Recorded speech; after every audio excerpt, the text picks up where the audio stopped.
আইন অমান্য করে বিদেশি চ্যানেল দেখানোয় দুটি প্রতিষ্ঠানকে তথ্য মন্ত্রণালয় কারণ দর্শানোর নোটিশ দেওয়ার পর কয়েকটি ভারতীয় চ্যানেলের সম্প্রচার বন্ধ হয়ে গেছে। ডাউনলিংক করা ওই চ্যানেলগুলিতে দেশীয় পণ্যের বিজ্ঞাপন প্রচার করার কারণ দর্শাতে বলেছিল তথ্য মন্ত্রণালয়। তবে তথ্যমন্ত্রী বলেছেন, সরকার কোনো চ্যানেল বন্ধ করেনি, শুধু আইন প্রয়োগ করেছে।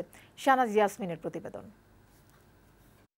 কেবল টেলিভিশন নেটওয়ার্ক পরিচালনা আইন অনুযায়ী বাংলাদেশে প্রচারিত বিদেশি কোনো টিভি চ্যানেলে দেশীয় পণ্যের বিজ্ঞাপন প্রচার নিষিদ্ধ, কিন্তু দীর্ঘদিন ধরে কয়েকটি চ্যানেলে এমন বিজ্ঞাপন প্রচার হচ্ছিল। এ নিয়ে দেশের বেসরকারি স্যাটেলাইট চ্যানেল মালিকরা অভিযোগ করায় বিদেশি চ্যানেলে বিজ্ঞাপন প্রচার বন্ধে পদক্ষেপ নেয় সরকার। সোমবার দুটি পরিবেশক প্রতিষ্ঠান ন্যাশনওয়াইড মিডিয়া লিমিটেড এবং জাদু ভিশন লিমিটেডকে তথ্য মন্ত্রণালয় কারণ দর্শানোর নোটিশ দেয়। এরপরই ওই দুই পরিবেশক প্রতিষ্ঠান ভারতের জি নেটওয়ার্কের সব চ্যানেলের ডাউনলিংক বন্ধ করে দেয়। এ বিষয়ে তথ্যমন্ত্রী হাসান মাহমুদ সচিবালয়ে সাংবাদিকদের বলেন, সরকার কোনো বিদেশি চ্যানেল বন্ধ করেনি, শুধুমাত্র আইন অমান্য করা প্রতিষ্ঠানকে কারণ দর্শানোর নোটিশ দেওয়া হয়েছে।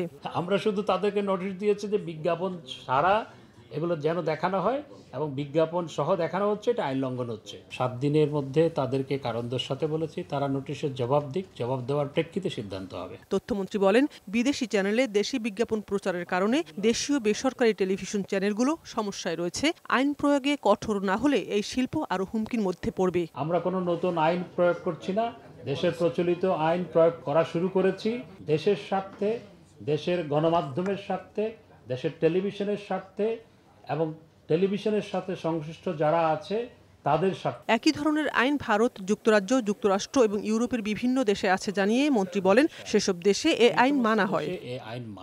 শাহনাজ ইয়াসমিন, বৈশাখী সংবাদ, ঢাকা।